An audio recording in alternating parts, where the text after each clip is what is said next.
A WWE em 2026 está conseguindo ser mais inconstante do que 2025. Em alguns momentos, elas tomam decisões que são realmente surpreendentes e que fazem a gente ter uma esperança de que o produto está ficando legal.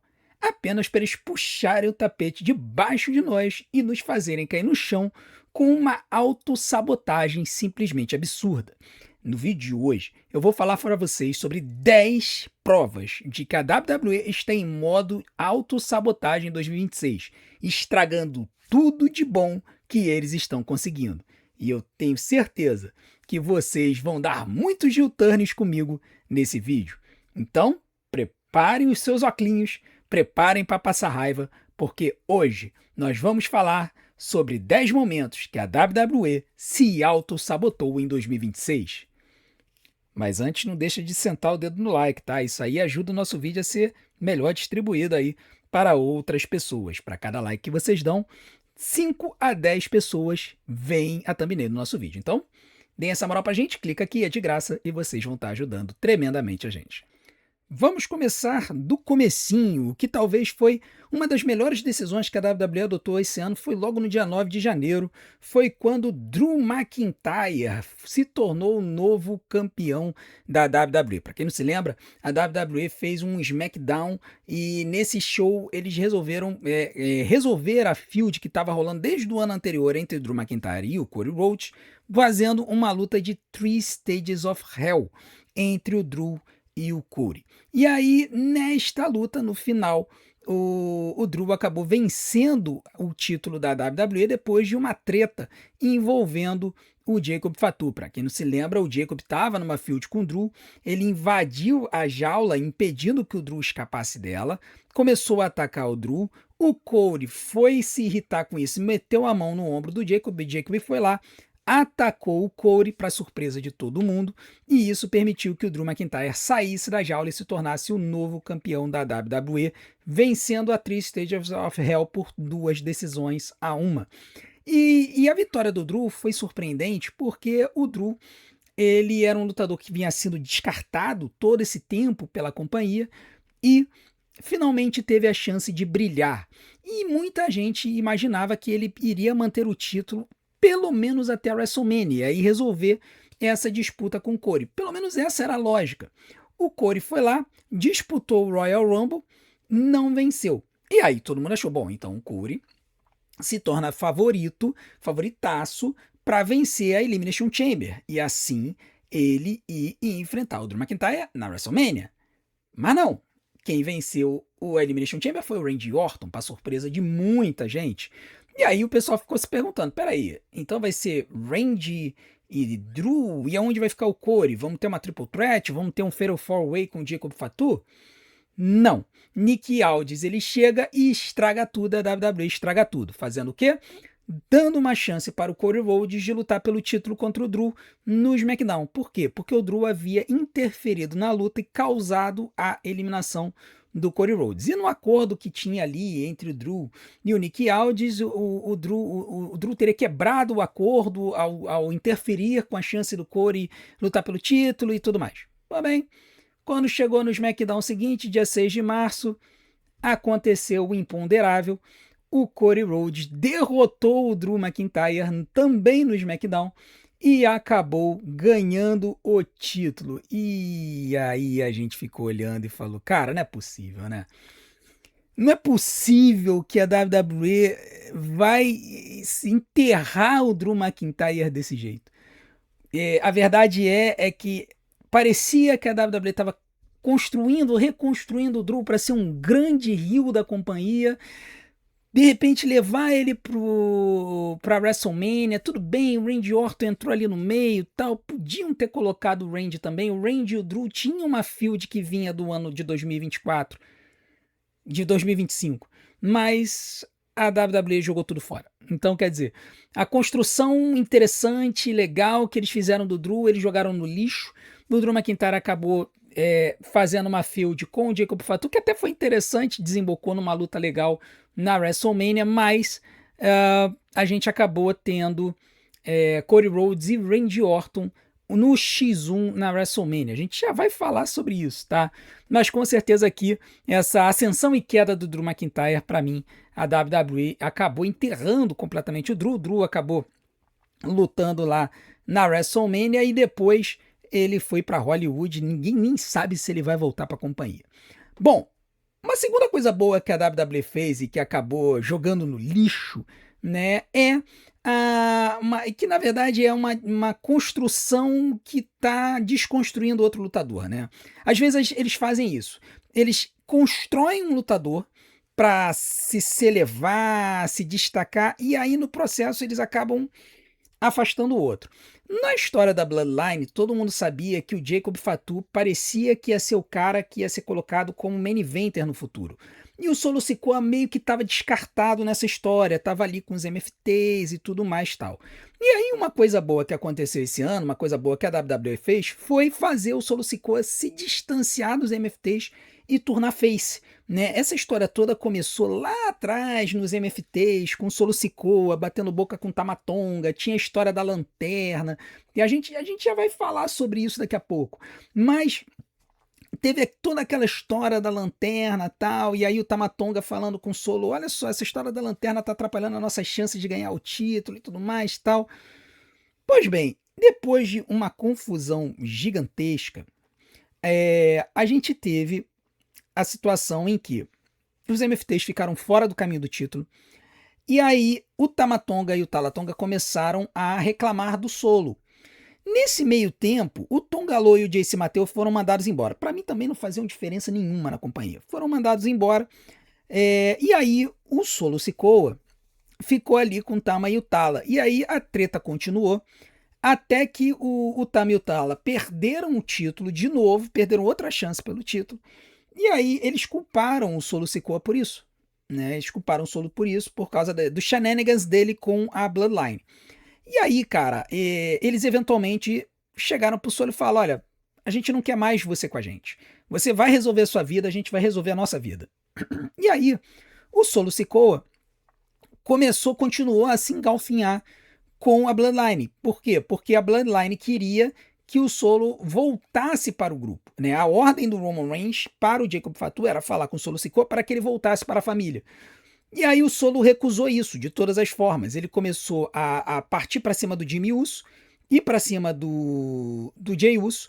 Começou a tretar com o Jacob. Isso vai desembocar numa luta de trios no SummerSlam entre LA Knight, Royce Keys e Solo Sikoa contra Jimmy Uso, Jey Uso e Jacob Fatu. E aqui a construção do Solo como fez está muito legal, porque ele tá na trairagem o tempo todo, né? Por exemplo, ele chegou a fingir que estava se aliando à Bloodline agora, recentemente, apenas para trair o Jimmy. Né? Ele fez o sinal de reconhecimento, aí depois ele fechou e botou o sinal do Samoan Spike, acertou o Samoan Spike no Jimmy Uso. Então a construção do Solo Sikoa, desse face turn dele, tá muito boa. E nos dá a esperança de que ele comece a lutar bem, né? Não fique tão nerfado no ringue como normalmente ele fica. A nossa esperança é que o Solo Sikoa tenha aí uma boa construção e um bom desenvolvimento daqui para frente. O problema é que, ao mesmo tempo, enquanto eles fizeram esse face turn do Solo Sikoa muito bem feito, dando destaque para ele e começando a acreditar que o Solo Sikoa pode se tornar uma grande estrela da WWE, a WWE foi lá e enterrou a outra grande estrela do grupo, que se destacou do grupo, que era o Jacob Fatu. O Jacob, que estava sendo construído como um animal imparável, ele derrotou o Drew McIntyre na WrestleMania, ele teve uma construção absurdamente boa com o Drew McIntyre, os dois se estapeando, se estraçalhando totalmente. Depois, no Raw After WrestleMania, com o Roman Reigns no ringue, o Jacob Fatu veio pro ringue, desafiou ele pelo título, e aí a gente percebeu, cara, tem algo estranho aqui. E aí, quando o Roman disse que se o Jacob perdesse, o Jacob Fatu teria que reconhecê-lo como chefe da tribo, a gente percebeu, caramba, a WWE desistiu do Jacob. E essa que é a verdade. A WWE desistiu do Jacob Fatu como um main eventer.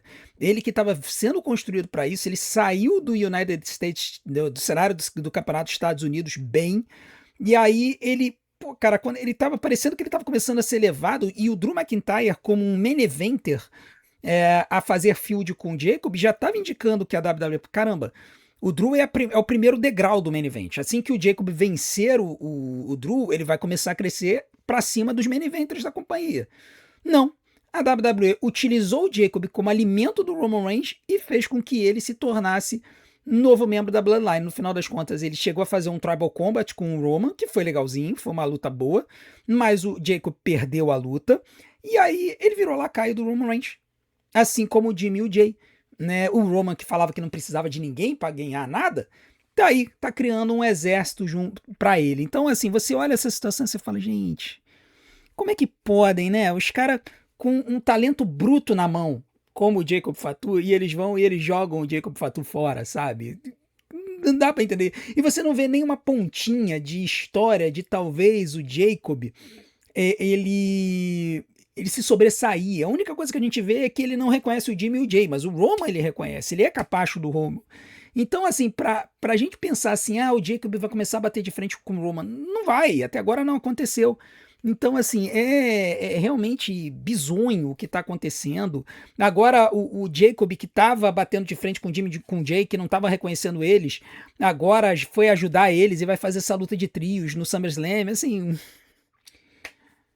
sabe? Desperdiçaram o Jacob Fatu. É uma pena. Enquanto eles estão elevando um, que é o Solo Sikoa, o outro, que é o Jacob, estão jogando fora, sabe? Então, é realmente de doer a gente ver essas situações na WWE. Bom, terceira coisa que eu achei legal, muita gente não achou, tá? E eu achei legal, porque eu sou fã do cara, eu sou um dos fãs verdadeiros desse cara. Tô com ele desde que ele estreou na WWE, desde antes, quando ele lutava na Ring of Honor, tá? E eu fiquei muito feliz, apesar de extremamente chocado, quando ele venceu o título. E eu tô falando do Sami Zayn, que venceu o campeonato da WWE no Night of Champions, em casa na Arábia Saudita. Por que que eu tô falando isso? Porque, cara, o Sami Zayn é a história perfeita de um underdog, daquele cara que não tem o físico da WWE, ele não tem o visual da WWE, ele não tem a ascendência que a WWE gosta, e ainda assim ele provou, lutando no ringue, que ele é um dos melhores, e ele conquistou a chance de se tornar um campeão da WWE. A vitória no Night of Champions foi absurdamente surpreendente, porque ninguém esperava que o título fosse trocar de mãos ali. Nós estamos do Night of Champions para o SummerSlam, foi uma coisa de um mês, então, pô, vai trocar o título há um mês do SummerSlam? Como é que vai ser isso? Isso causou uma sensação de incerteza boa para a WWE. A WWE, que muita gente reclamava que estava muito previsível, a WWE trouxe um senso de imprevisibilidade, fazendo com que o Sami Zayn ganhasse o título. E a gente falou assim, caramba, cara, que legal! Agora a gente vai ver o que vão fazer com o Sami. Tudo bem, ali ficou um negócio meio esquisito, ali o cenário do main event, o que vão fazer com o Corey, o que vão fazer com o Gunther, né? Ficou aquela dúvida, o que vão fazer com o Brock, o Bafemi ganhou no King of the Ring, a gente já vai falar sobre isso também. Então, como é que vai ficar esse cenário aí do main event e tal? Pô, a gente ficou especulando, fazendo vídeo. E aí, 9 dias depois, os caras vão e enterram tudo isso, jogam tudo isso no lixo com a vitória do CM Punk. E assim, eu quero deixar claro que eu também sou fã do CM Punk, tá? Eu sou fã do Velho Cansado. Eu sei que tem muita gente que detesta ele, mas eu sou fã do Velho Cansado desde lá de trás. Então eu passo pano pro CM Punk sim, tá? Agora, a verdade é que o momento não foi bom. O momento não foi bom. A execução foi boa? Tem minhas dúvidas. Assim, a história foi que o Sami Zayn tava discutindo com o Corey, veio o Gunther, atacou o Corey, estraçalhou com ele, o Gunther batendo boca com o Nick Aldis, aí o Nick Aldis e o Adam Pearce, na verdade, batendo boca com o Adam Pearce, que o Adam Pearce era general manager provisório, né, do show. E aí veio o Nick Aldis, e aí o Nick Aldis falou, olha, eu peguei o telefone e falei com alguém para substituir o Cody Rhodes no main event. E aí, quando chega no show, é o CM Punk. CM Punk em Chicago, ok. E aí eles fazem a luta do Punk com o Sami, eu pensei, e todo mundo pensava isso, né, cara? Vai ter interferência nessa luta. Vai ter interferência nessa luta. Essa luta não vai ter final. E teve final. E o CM Punk ganhou o campeonato da WWE. E o Sami Zayn foi tirado para lixo depois de 9 dias como campeão da WWE. E assim, novamente, eu não tô reclamando do Punk ter ganhado o título do Sami. Eu acho que até que faz sentido. Mas caramba, fazer isso com o Semi ser campeão por míseros 9 dias. E aí você vai ter. A gente pensou assim, pô, então faz o seguinte: bota o Semi pra lutar com o Punk no SummerSlam. Apesar de que todo mundo e a mãe sabia que ia ser Punk e Corey. Faz uma triple threat. Não, vão fazer Punk e Corey e o Semi vai ser tirado para lixo. Ele não vai ter direito a revanche, ele não vai ter direito a nada, entendeu? Então, assim, a decisão, no final das contas, acabou sendo ruim. A WWE deu um tiro no pé. Um momento que foi celebrado pelos fãs, foi comemorado, e que fez todo mundo pensar: caramba, a WWE tá fugindo do óbvio. A WWE dá um outro tiro no pé, é, fazendo o CM Punk ser campeão mundial, tirando o CM pra lixo. Agora, a gente tem um cenário pro SummerSlam que não tem uma história pro Semi lutar no SummerSlam, meu Deus do céu. Nós estamos há 2 semanas e meia do SummerSlam e o Semi não tem história pro show. Vocês estão conseguindo entender isso? Que o Sami Zayn, que foi campeão da WWE, que tava nessa field legalzinha com Corey e com Gunther, não tem uma avenida para aparecer no SummerSlam? Eu desafio vocês aqui, coloquem aqui nos comentários uma história para que o Sami Zayn participe do SummerSlam. Mas não vale dizer assim, ele vai interferir, não sei, não. Eu quero que vocês criem uma história para o Sami Zayn participar do SummerSlam. Por favor, tá? Porque tá puxado, tá incrível a forma como a WWE continua dando tiro no pé. Vamos lá, outra autossabotagem. Uma coisa boa da WWE nesse ano é a construção de novos talentos, né? Nós temos visto novos talentos vindo da NXT que foram muito bem trabalhados. Nós temos a construção do Trick Williams, né, que está assim, tomando conta da WWE em 2026, apesar de toda aquela história do Homem de Gengibre com o Sami Zayn e tal, que foi muito paia, a adição do Little Yari, que o pessoal não curte muito, o Trick Williams, ele tá ascendendo como uma estrela da WWE. Tem gente até que diz que o Little Yari e o Homem de Gengibre tirou um pouco da aura do Trick. Eu tendo até a concordar com isso. Mas o Trick, ele foi muito bem, tá sendo muito bem construído no main roster. Temos a Sol Ruka estreou, já ganhou o título intercontinental da Becky Lynch, né? Tem ali uns probleminhas, tal, mas que dá pra contornar. A Lash Legend, que estreou no ano passado, no final do ano passado, com a Nia Jax, campeãs de duplas, a Lash tendo uma participação dominante ali, passou um tampinho fora agora porque casou, tá voltando. E o Devon Evans, né? Devon Evans que, cara, tá mandando muito bem, tá lutando muito bem, tá começando, o pessoal tá começando a falar de repente fazer um heel turn do Devon. Eu não sei se eu gosto muito bem da ideia, mas tem que ver se a WWE vai se auto-sabotar de novo, pegando um lutador que é extremamente carismático com jovens e tornar ele heel. Eu acho um erro. Eu acho que vai ser uma autossabotagem tornar o Devon Evans heel, tá? Vamos aguardar para ver. Mas, ao mesmo tempo que a WWE ela constrói bem novos talentos, ela tá jogando no lixo outros bons talentos da companhia. E um deles, que era um talento que em 2025 a gente achava que seria campeão mundial, em 2026 já está sendo enterrado, que é o Bron Breakker, né? O Bron Breakker que ele começou o ano fazendo uma luta contra o Punk pelo campeonato mundial peso pesado, luta essa que muita gente achava que o Bron ia vencer, tá? O pessoal achava que o Bron já em janeiro de 2026 ia ser campeão da WWE, campeão mundial peso pesado. E aí, cara, ele de desafiante ao título do Punk, ele começou a entrar numa espiral assim medonha, né? Ele quase ficou sem luta para WrestleMania. Aí era para ele lutar contra o Seth Rollins. Eles guardaram a luta com o Seth Rollins para o Backlash. Ele luta contra o Seth, ele perde a feud contra o Seth Rollins. E aí depois, agora, ele virou NPC na história da Division, dessa papagaiada aí da Maxine com o Austin Theory e o Otsuka Tozawa, cara. Por quê? Porque o Bron, ele não se destaca, não tá se destacando no grupo. Paul Heyman abandonou o grupo. Falou que a Maxine é a nova líder. Não é o Bron Breakker, é a Maxine é a nova líder da Division. E o Bron Breakker, cara, virou assim, sei lá o que. O cara não proma mais, ele não fala mais, só dá risinho. Tem notícia da gringa que fala que ele tá frustrado com o booking da WWE. E não, cara, é verdade, assim, realmente não faz sentido. Ele foi colocado como campeão de duplas para entrar no lugar do Logan Paul, que tinha esse papel natural com o Austin Theory, porque o Logan Paul rompeu o tríceps.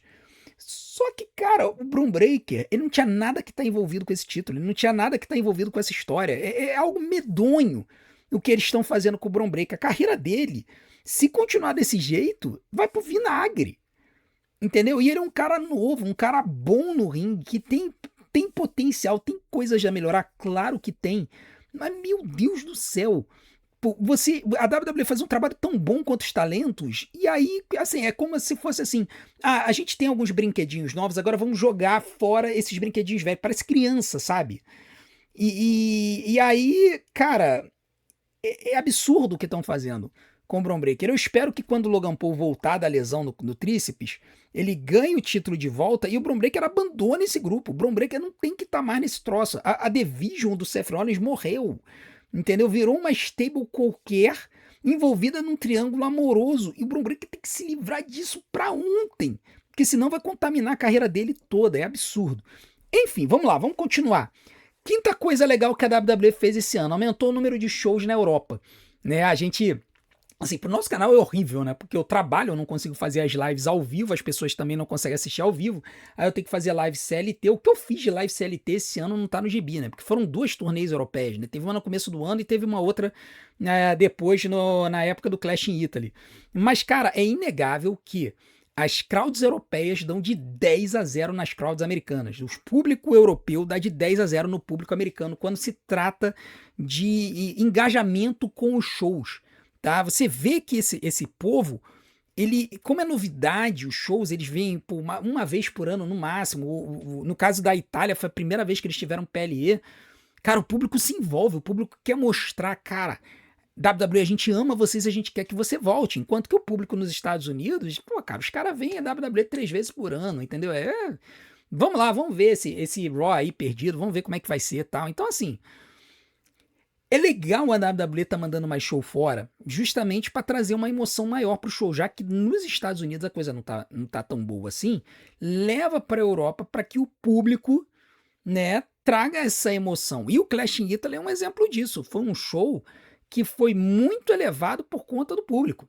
Ele foi um show que teve umas lutas ali com resultados muito óbvios, mas que a forma como o público reagiu elevou em muito a qualidade do show. Claro que isso não valeu para todos os shows em Londres não foram essas coisas, né? Teve até um SmackDown que foi num dia que a Inglaterra ia fazer jogo na Copa do Mundo, a audiência foi um desastre, o público foi um desastre, mas assim, público na Itália, público na França, pô, excepcionais, excepcionais. A WWE tem mais é que voltar mais vezes para a Europa mesmo, porque, cara, é lá que tá o dinheiro, é lá que tá a emoção. E aí, ao mesmo tempo que a WWE faz uma parada legal, voltando para a Europa, ela dá um tiro gigantesco no pé, que foi a WrestleMania 42 voltando para Las Vegas, né? O show tinha sido em Las Vegas na WrestleMania 41. E aí, quando chega. Já tinha sido anunciado que a WrestleMania 42 ia ser em New Orleans, Louisiana, que é um público que gosta da WWE, né? Nós tivemos tanto a WrestleMania 30 quanto a 34, que foram WrestleManias bem sucedidas, principalmente a 30, a 34 nem tanto, mas a 30 foi muito boa. E o público de Nova Orleans gosta da WWE, ama de paixão, então seria uma WrestleMania legal.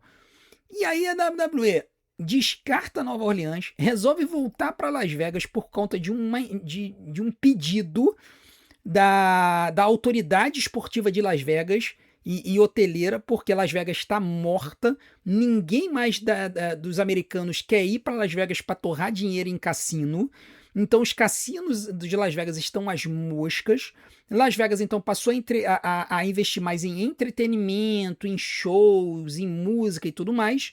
E aí a autoridade de Las Vegas, que é assim com a TKO, por conta do UFC, o UFC tem base em Las Vegas, implorou para que a TKO mandasse a WrestleMania de novo em Las Vegas. E eles já aceitaram a ideia.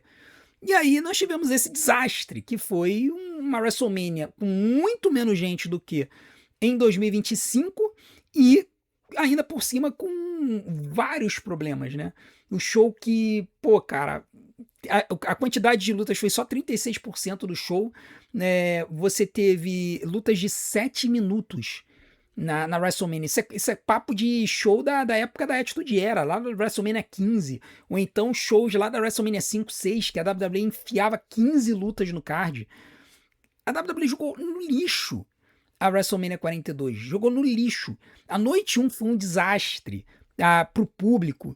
A noite 2 salvou por conta do Obafemi do Brock Lesnar e por conta da luta do main event e também por conta da luta de escadas pelo título intercontinental. Então, quer dizer, a noite 2 foi boa, mas a noite 1 foi horrível, né? Então, assim, isso aqui tudo foi um desastre que a WWE fez. Os próprios membros do board da TKO, Mark Shapiro, o Ari Emanuel, já reconheceram que foi um erro e que eles não vão fazer de novo. A gente assim espera. Só que tem um outro problema, né? Eles venderam a WrestleMania 43 para a Arábia Saudita. Vamos ver aí se vai ser outro tiro no pé da WWE ou se esse show vai ser legal. A crowd da Arábia Saudita no Night of Champions foi legal por 3 lutas, depois morreu em 2 lutas no meio do show e no main event voltou e ficou legal. Então, assim, a gente vai ter que ver isso aí, mas eu tô com muito medo dessa WrestleMania 43 lá na Arábia Saudita. Uma coisa legal desse ano, outra coisa legal, o booking do Obafemi. Ah, mas tiozão, ele tá forçado, não interessa. Pra mim ele tem que ser forçado mesmo, tá? O cara é grande, o cara é massivo, o cara é muito bom, é bom no ringue, é bom no microfone, ele é bom de aura, o cara tem uma entrada boa, tem mais que ser forçado mesmo, que nem o Brock Lesnar foi forçado em 2002. Então, assim, o booking do Obafemi desde a estreia dele foi muito boa. Ele estreou, na verdade, em 2025 no show de aposentadoria do Cena, fazendo aquela luta boa de 11 minutos contra o Cody Rhodes, que todo mundo esquece, né? E aí, a luta não teve fim porque o Drew McIntyre interferiu. Depois, o Obafemi estreia oficialmente no Royal Rumble. Tem um desempenho aceitável, mas assim, poderia ter sido melhor. Eu me lembro de falar assim, poxa, eu acho que o Obafemi vai ter 10 eliminações. Não, ele teve, sei lá, 3, 4 eliminações antes de ser mandado embora pelo próprio Brock. E aí, depois, o Brock fazendo o Open Challenge para WrestleMania, o Obafemi atende, pisa no peito dele, pedido do Brock Lesnar para que o Obafemi pisasse no peito dele. Eles fizeram uma bela feud até a WrestleMania. Na WrestleMania tiveram uma bela luta que foi curta, mas que foi surpreendente. O Obafemi estraçalhando o Brock Lesnar. E aí eles continuaram com a feud, né? Eles continuaram depois e eles vão desembocar agora no SummerSlam. Então, assim, a gente vê isso. Tá sendo muito legal, tá sendo muito interessante. O booking dele foi interessante. E ele também foi lá e ganhou o King of the Ring, que foi uma coisa que a gente falou que iria acontecer, do Obafemi ganhar o King of the Ring. Não reparem na minha luz não, tá, gente? Eu tô precisando da ajuda de vocês, porque eu tenho que trocar esse LED aqui que tá apagando. Eu vou acabar não ligando essa porcaria. Enfim, então, na minha opinião, o booking do Obafemi foi perfeito. Muita gente pode não gostar, falar que ele é forçado e etc. Para mim, foi muito bom para criar um novo monstro da WWE. Só que eles jogaram tudo fora, fazendo o Obafemi, em vez de lutar pelo campeonato da sua escolha no SummerSlam, jogar fora a escolha pelo título para enfrentar o Brock de novo. Tudo bem, vai ser uma luta Hell in a Cell, vai ser, e vai ser lutão, eu imagino que vai ser lutão. Até porque eles não vão precisar ficar gastando muito esforço fazendo movimentos de luta livre, eles vão se estraçalhar com armas. Então é possível que essa luta tenha uns 15 minutos, até 20 minutos. Deve ser uma luta boa. Só que eles tiraram, com essa história do Obafemi, deixar a chance de lutar por um título de lado para lutar com o Brock, eles tiraram o King of the Ring pra lixo. E aí eu tenho que concordar com o Paul Heyman. O Obafemi é um imbecil. Entendeu? Por quê? Ficou tão obcecado com o Brock Lesnar que jogou fora a chance de ser um campeão mundial. Por mais que o Obafemi chegue e fale, o campeonato mundial pode esperar, ainda assim foi uma decisão horrível, na minha opinião. Então, assim, eu acho que a gente poderia ter tido uma construção legal, a gente poderia ter tido um Obafemi versus Roman Reigns, né? E que eu acho que teria sido interessante, poderia ter feito o Obafemi perder pro Roman Reigns no SummerSlam, com a Bloodline aparecendo, estraçalhando ele, de repente trazendo o Zilla Fatu para ajudar, enfim, cara, eles poderiam ter feito de tudo aqui, mas eles poderiam ter botado, por exemplo, o Oba e Brock no Saturday Night's Main Event, e aí botava o Brock lutando contra uma outra pessoa no SummerSlam, o Gunther, por exemplo, mas não, eles resolveram ir com o Obafemi e Brock Lesnar no SummerSlam, Hell in a Cell. Gostei da ideia, gostei da luta, mas não vai ser pelo título. Então, quer dizer, o Obafemi tirou o King of the Ring pra lixo. Tirou os campeonatos mundiais da WWE pra lixo quando disse, o campeonato pode esperar, entendeu? Eu vou ganhar esse troço de qualquer jeito e vai mesmo. Só que o King of the Ring foi jogado na latrina por conta disso. Então foi outro booking horrível da WWE. E aliás, eu não vou nem falar do booking do Queen of the Ring, né? Botaram a Liv Morgan para participar do torneio. A Liv Morgan chegou na final, perdeu para Io Sky, e aí Io Sky vai e desafia a Liv Morgan imediatamente pro SummerSlam. E aí, quer dizer, a chance gigantesca de ter um booking 50-50 e a Io Sky perder para Liv Morgan no SummerSlam, eu não vou nem entrar nesse assunto aí, que também é outro tiro no pé, tá? Agora, vamos falar de uma história, e assim, vai ter gente que não vai concordar, eu entendo, mas para mim foi outro tiro no pé da WWE que tá envolvido com as demissões que aconteceram no começo do ano, tá? Que é o seguinte, a WWE estava com uma história boa, que era para conclusão do Absolute Dorama, né? Se a gente lembrar, o Absolute Dorama rolou desde a reestreia da Asuka no ano passado, com a Asuka tentando atrair talentos japoneses para ficar junto dela. Ela conseguiu atrair a Kairi Sane, mas não conseguiu atrair a Io Sky. E a Io Sky ficou junto da Rhea Ripley e elas fizeram uma feud eterna entre as quatro lutadoras, com a Io tentando fazer a Kairi Sane ver a luz e perceber que a Asuka ela era uma pessoa com um relacionamento tóxico, né? Olha o Kit Wilson aí, tóxico, tóxico. E aí, tudo apontava para um cenário em que a Kairi Sane eventualmente ia perder a paciência com com a Asuka e ia turnar face, né? E tava todo mundo esperando isso. Aí teve aquela luta de tags no Crown Jewel que meio que enterrou a feud da Rhea e da Io contra a Asuka e contra a Asuka e a Kairi Sane. A gente achava que a Kairi Sane ia se voltar contra a Asuka, mas eles meio que deixaram a situação meio dormente. E aí, quando foi em 2026, eles voltaram com essa história, né? Já não envolvendo a Rhea Ripley, porque a Rhea ela mudou de brand, foi pro SmackDown para enfrentar a Jade Cargill pelo campeonato da WWE. E aí, cara, o que aconteceu aqui foi que começou novamente o relacionamento abusivo da Asuka com a Io Sky, e com a Kairi Sane, e a Io Sky tentando fazer o papel ali de fazer a Kairi ver a luz. E a gente achou que isso estava caminhando para uma luta entre Io Sky e Asuka pela guarda da Kairi Sane na WrestleMania, né? E a gente achava que valeria esse espaço, né? Que era uma luta que valeria esse espaço. E o card da WrestleMania tava com 7 lutas no sábado e 6 no domingo. Então a gente até a última semana ficou achando, cara, eles vão colocar essa luta como a 7ª luta no domingo. Eles vão colocar essa luta, vai ser legal, vai ser uma luta interessante, pô, uma Dream Match, vai ser luta boa. O que acontece? A luta não rola, eles nem mencionam essa história na WrestleMania.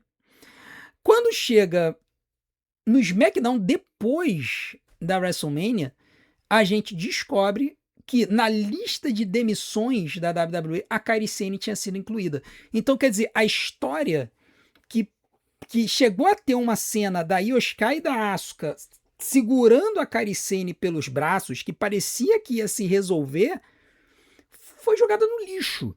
E aí, logo depois, a gente tem a Asuka partindo para cima da Io, elas resolvendo fazer a luta no Backlash em vez da WrestleMania.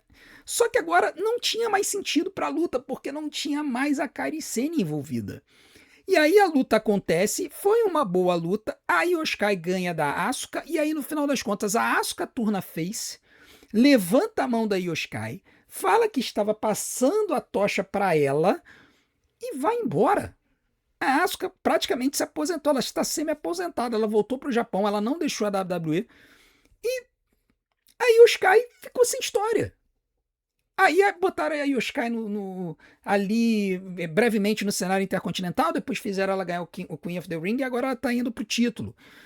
Mas caramba! Por que não fizeram isso tudo na WrestleMania? Por que não deixaram a coitada da Kairi Sane na companhia? Podiam ter feito a Io Sky e a Kairi Sane como uma dupla e continuar empurrando a Io como uma lutadora simples. A Kairi Sane é uma lutadora excelente. Era uma lutadora que poderia ser carismática se dessem a chance para ela. E a WWE jogou isso tudo no lixo. Jogou a história toda na latrina para poder adiar a história por um mês pro Backlash. E aí acabou desse jeito. Entendeu? Poxa, foi bonitinho, foi. A Asuka meio que se aposentando como face, passando a tocha pra ir. Foi bonitinho, foi legal, mas caramba, cara. Podia ter sido muito melhor isso. Se era pra não envolver a Kairi, fazia isso na WrestleMania. Se era o adeus da Asuka, resolvia na WrestleMania. Por que jogar no backlash perdido da vida? Entendeu? Então, assim, outro tiro no pé, outra autossabotagem da WWE. Jogou fora uma história que poderia ter sido muito legal. E dois momentos que poderiam ter sido muito legais, para a Asuka se despedindo da WWE na WrestleMania, teria sido muito melhor. Entendeu? Mas não. Ficou nessa ladainha aí. Vamos lá, outra situação que eu achei boa da WWE em 2026. Eles elevarem o R-Truth e darem um título para ele. Cara, a gente lembra de 2025, quando a WWE jogou fora o R-Truth, não ia renovar o contrato, ele sumiu da televisão, aí começou aquela história We Want Truth, todo mundo reclamando, poxa, vamos dar uma chance pro R-Truth, vamos dar uma chance para ele aparecer. A WWE trouxe ele de volta, aí jogaram fora a história lá do Ron Killings, ok e tal. Ele voltou a ser o R-Truth, o Ron Cena, demonstrou ali carisma, ele que tá usando os golpes do John Cena, tá usando a roupa do John Cena, tá usando jorts, né? E aí colaram ele no Damian Priest, que também estava sem fazer nada desde que terminou a rivalidade dele com o Aleister Black. Juntaram esses dois aí que tinham tido uma dinâmica, porque a gente tem que voltar lá na Judgment Day, quando o Damian Priest, que era o líder do Judgment Day, ficava irritado com o R-Truth, que meio que se colocava errado no Judgment Day, né? Até fazia camisa e tal, então tinha uma coisa ali entre os dois. Então, eles sendo colocados juntos foi legal. E eles ganharam um título de duplas. O que foi legal, por quê? Porque eles tiraram o título de um cenário ruim, que era a rivalidade entre os White Sixes e os MFTs. Então, ver esses dois como campeões, e principalmente o R-Truth, nem tanto o Damian Priest, eu não ligo pro Padre Damião, mas ver o R-Truth sendo mostrado na televisão, dando chance a ele como um campeão, não como campeão 24/7, mas como um campeão legítimo, ainda que seja campeão de duplas. Cara, eu acho ótimo. O cara tá com 54 anos, parece que tem 34, entendeu? Parece que o cara tomou na fonte da juventude. O cara luta bem. Então, cara, eu fico mega feliz com isso aqui, com essa história.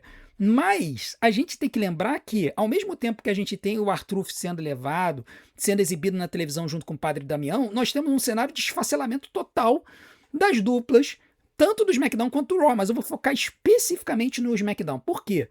No ano passado, a gente teve o ápice da divisão de duplas do SmackDown, que foi a luta TLC no SummerSlam. Uma luta com 6 duplas. Aí vamos ver onde estão aquelas 6 duplas. Vamos lá. Os MFTs morreram, né? Os White Six foram demitidos. Os Los Garza sumiram. O Andrade e o Rey Fênix. Bom, o Andrade foi mandado embora da companhia e o Rey Fênix ficou sozinho. Johnny Gargano e Tommaso Ciampa foram separados porque o Tommaso Ciampa foi mandado embora. E o Mauro Machine Guns foi mandado embora. Então, assim, cara, quando você olha isso, é de arrancar os cabelos, sabe? Quando você vê essa situação, os MFTs não estavam nessa luta, na verdade, né? Quem estava nos Street Profits. Os Street Profits passaram um tempo fora e voltaram agora. Só que foram pro Raw, né? Então, assim, eu acho que a cena que mais marca a sabotagem da WWE ao esfacelar uma das melhores coisas que eles tinham, que era a divisão de duplas do SmackDown, é esta. É o Johnny Gargano fazendo papel de comatoso. Quem acompanha eles nas mídias sociais sabe que ele tá levando isso pra vida pessoal, que ele faz assinatura de autógrafos, que ele faz participação de eventos, e ele fica assim o tempo todo, sabe? As fotos dele nas mídias sociais, ele assim, ele tá brincando com isso. Ok, mas... Cara, o Johnny Gargano é um dos melhores lutadores do mundo. E a WWE não faz nada com o cara. Ele chegou a fazer uma coisa com ele, fazendo ele fazer uma luta contra o Miles Bourne na NXT, e a luta foi boa. E aí jogam ele no lixo, sabe? Isso aqui é um sintoma do criativo ridículo, desastroso da WWE. Né? Nós tivemos... só nessa. A gente já citou algumas coisas aqui. Nessa divisão, Tommaso Ciampa foi demitido, Johnny Gargano comatoso, New Day demitido, Fraxon esquecido. Né? O Fraxon lutou na luta de TLC, né? Eu botei Los Garza, mas não foi Los Garza, foram Fraction. O Fraction tá esquecido, tá fazendo lutas de cruiserweight com o Ray Phoenix no SmackDown. Eles não participam de lutas de duplas no main roster. Los Garza viraram jobs, foram jogados lá na AAA, agora estão com Peros Del Mal na AAA. O título, durante muito tempo, foi sequestrado pela feud entre os White Six e os MFTs. Quando finalmente resolveram isso, passaram o título pro Damian Priest e pro R-Truth, agora o título também não sai do Damian Priest e do R-Truth. Né? Tentaram botar o Tamatonga e o Talatonga ali para ganhar o título, mas também não ganham. Então, assim, é uma tristeza, uma agonia ver a WWE pegando grandes lutadores e tirando para nada, entendeu? Então a gente, pô, olha aí, ó. Fraxon esquecidos, Los Garza esquecidos, Johnny Gargano como ator. Olha quanta gente boa, cara, que a WWE não tá empurrando. Entendeu? E agora estão pensando, vamos reconstruir a divisão de duplas da WWE, vamos trazer o Enzo e o Cass de volta, entendeu? Se ainda fosse o The Revival, né? Tem um papo que o The Revival, o contrato deles da AEW pode estar vencendo, pô, ok. Mas, entendeu? Mandar embora o Morocini e Machine Guns pra trazer o Enzo e Cass de volta, pelo amor de Deus, né? Vamos continuar. Coisa boa desse ano, a volta do Gunther para o main event, né? Depois da WrestleMania, o Gunther vem, ataca o Cody Rhodes, foi surpreendente. Vamos ter agora um cenário do Gunther com o Cody. Vamos caminhar para o SummerSlam. De repente o Gunther vai ganhar o título do Cody, assim como o Drew ganhou o título do Cody. E aí o Gunther vai lutar, de repente, contra o Brock Lesnar, título contra a carreira. E aí o Gunther vai aposentar o Brock. E aí o cara vai ter aposentado o Goldberg, o John Cena, o AJ Styles e o Brock Lesnar. Vai sair como um grande vilão da companhia, um monstro, um grande chefão. Né? A gente achou, poxa, essa construção vai ser legal, vai ser interessante.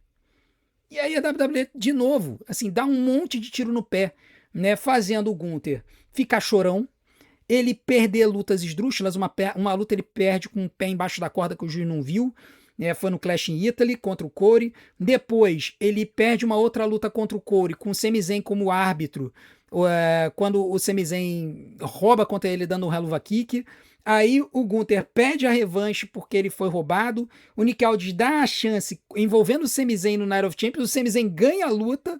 E aí, em vez da WWE manter o Gunther ali no main event, pô, agora não, beleza. Vai ser Sami, Gunther e Cody de novo no SummerSlam. Não, eles chegam e pegam o Gunther. Como o Gunther ficou sem história, porque o Sami dropou pro Cody. O Sami dropou o título pro Punk. O Punk vai lutar com o Cody. O Sami Zayn ficou sem história, o Gunther ficou sem história também. Não, então vamos resolver a história do Gunther com o Nick Aldis. Cara, eu não me importo de ter o Nick Aldis como lutador na WWE, não. Não me importo. Não me importo do Gunther aposentar ele. Não me importo. Mas caramba, é um desperdício do talento do Gunther, que estava caminhando para de repente defender o título e aposentar o Brock Lesnar no SummerSlam. Agora ele lutar com o Nick Aldis, que é o General Manager do SmackDown. Então, assim, sabe, tem umas coisas. Com certeza deve ter coisa por trás envolvida. O Brock deve ter dito que não vai se aposentar no SummerSlam mais. Ele que já tinha se aposentado na WrestleMania, agora desaposentou. Né? Aí eu não acho que é um tiro no pé da WWE, foi uma palhaçada do Brock Lesnar mesmo. Essa história de aposenta, não aposenta e tudo mais. Só que, cara, é um desperdício do Gunther, na minha opinião. Era preferível o Gunther enfrentar o Sami Zayn no SummerSlam, porque pelo menos a história estava pronta. O Sami Zayn ferrou com o Gunther vai ferrar com o Sami Zayn. Faz uma luta entre eles, faz o Sami Zayn virar face momentaneamente de novo, entendeu? Faz ser a revanche da WrestleMania 40, quando o Sami Zayn derrotou o Gunther pelo Campeonato Intercontinental. Faz qualquer coisa, mas agora o Gunther vai pegar o Nick Aldis e o Sami Zayn tá sem história. Então, assim, pegaram o Gunther, trouxeram ele, cresceram com ele e agora jogaram ele no lixo. É realmente incrível. Para terminar, vamos falar do return do Randy Orton, né? Uma das melhores coisas que teve esse ano, né? Que foi o Randy Orton voltando a ser a víbora, né? O Randy Orton ganhou a Elimination Chamber, e aí ele vai enfrentar. Era para enfrentar o Drew, mas aí o Drew perde o título pro Cody e aí eles fecham Cody Rhodes e Randy Orton para WrestleMania, tirando o Drew McIntyre para lixo, né? Aí, Na assinatura do contrato, o Cody Rhodes chega e fala: eu quero que as vozes voltem, eu quero que você volte a ser a víbora, eu quero enfrentar o melhor Randy Orton. Tá bom, o Randy Orton vai lá e turna a Rio pra cima do Cody, em um dos momentos mais antológicos do ano, um dos momentos mais legais, um dos shows mais interessantes. O Randy Orton vai lá, estraçalha o Cody, pega o cinturão, bota no peito, na cintura, senta na cadeira, ele com a camisa ensanguentada. Então, assim, cara, foi muito, muito legal de ver o heel turn do Randy Orton. E aí tem a história, aí começa a história dele falar no telefone com alguém. E aí a gente achando, são as vozes da cabeça dele que ele tá projetando no telefone. Cara, antes tivesse sido isso, teria sido muito mais interessante. Mas no final das contas, aí o pessoal achou que poderia ser o Kevin Owens, o pessoal achou que poderia ser o Shane McMahon, o pessoal foi criando uma expectativa. E aí a WWE entrega o que pra gente? Entrega a Pat McAfee, cara. Pat McAfee, intancável um negócio desse. Intancável, sabe? Pat McAfee aparece, manda uma promo chute pra cima do público, uma promavera pra cima do público, e a gente ficou olhando assim, mas o que esse fedelho tá se metendo nessa história, esse idiota tá se metendo nessa história? Não tem nada que tá aí. Randy Orton e Cody Rhodes é uma rivalidade que vem de lá de trás, lá na época do Legacy. A história estava pronta. O pessoal pensou que ia ser o Ted DiBiase. Ted DiBiase tinha sido inocentado na justiça antes tivesse sido o Ted DiBiase, que tinha sido inocentado na justiça, né, os problemas lá fiscais dele. Pô, mas cara, era só trazer o Ted. Era só fazer o óbvio, cara. Mas assim, não. Trouxeram o Pat McAfee. Depois a gente descobre que foi porque o Aaron Emanuel, que é agente do Pat McAfee, quis trazer ele achando que ele ia ser um grande babyface na companhia. Pat McAfee, como grande babyface na companhia, o cara nem lutador é. Mas o Logan Paul também não era. Pô, mas o Logan Paul pelo menos treinou, né? Dá de 1000-0 no Pat McAfee no ringue. E aí, ainda metem o Jelly Roll na história, né? Entrou o Jelly Roll ali na história, mas rapidamente dropam o Jelly Roll. E aí, o Jelly Roll até tem uma lutinha lá, tem uma participação na WrestleMania, né? Não chega a lutar. E aí, eles mantêm o Pat McAfee até a WrestleMania, fazem ele interferir na luta do Cody com o Randy, e aí fazem aquele final esdrúxulo da luta em que o Randy Orton, sendo favorecido pelo Pat McAfee, tinha um juiz que era seu aliado, ataca o Pat, sendo heel. Aí, quando ele faz isso, ele se distrai, o Cody Rhodes vai lá, manda o Crossroads e vence a luta. Então, assim, é realmente assim, o maior tiro no pé que a WWE deu esse ano. Fez todo mundo se enfurecer com a noite 1 da WrestleMania. Eu acho que se o main event da noite 1 tivesse terminado melhor, a percepção do pessoal quanto à qualidade da noite 1 da WrestleMania, que teve lutas muito curtas, Liv Morgan e Stephanie Vacan foi uma luta de 7 minutos, muita gente esperava coisa boa para essa luta e tudo mais, a percepção da noite 1 teria sido melhor. Mas como o final foi tão ruim, a percepção jogou um show que já não tinha sido grande coisa no chão. E a gente teve essa porcaria aí. Então, cara, com certeza pra mim, esse aí foi também uma das maiores autossabotagens da WWE em 2026. Bom, agora eu quero saber a sua opinião. Percebam que eu não ranqueei essa lista. Tá? Eu coloquei de uma ordem mais ou menos aleatória, colocando um momento importante no começo do ano, né, lá no começo da lista, e um outro momento agora no final. Eu quero saber a sua opinião. Ranqueiem quais foram os 10 momentos que a WWE mais se auto-sabotou esse ano. Pode ser dessa lista, ou pode ser coisas que ficaram de fora. Coloque aqui. De repente eu faço uma outra lista. Se esse vídeo der certo, se vocês gostaram do tiozão Rio aqui e detonando a WWE por causa dos momentos de autossabotagem em 2026, de repente a gente faz uma parte 2. Só depende de vocês. Coloque aqui nos comentários qual que vocês acham que foi o momento que a WWE mais se auto-sabotou agora em 2026. E se tem alguns momentos que ficaram de fora da lista, coloca aqui. Eu quero saber a sua opinião. Mas, para vocês fazerem isso, vocês têm que ter um momento bom que aconteceu no ano, que a WWE jogou no lixo, se auto-sabotando, tá? Não adianta falar assim, isso aqui foi ruim. Não, tem que ter um momento bom que a WWE chegou e transformou em ruim. É isso que eu tô querendo. Ou uma coisa boa que a WWE transformou em ruim, tá? Então, trabalhem neste sentido, tá bom? Porque coisa ruim eu tenho certeza que vocês têm um monte de coisa para falar. Beleza? Muito obrigado pela audiência de vocês. Não deixem de fazer tudo aquilo que a gente pede para ajudar o nosso canal. Agora, para Momento Face, a gente troca, né? Para poder pedir like, a gente troca o óculos. Então, para vocês continuarem ajudando o tiozão, por favor, não deixem de fazer tudo aquilo que a gente pede. Deixe seu like, se inscreva no canal, ative o sininho para receber as notificações dos nossos próximos vídeos. Deixe seu hype e, acima de tudo, assista e maratone os nossos vídeos, porque tempo de visualização é o que faz o YouTube divulgar a gente. Vou deixar umas opções aqui na tela para vocês. Desde já, meu muito obrigado. A gente se vê do outro lado. Um grande abraço. Até a próxima.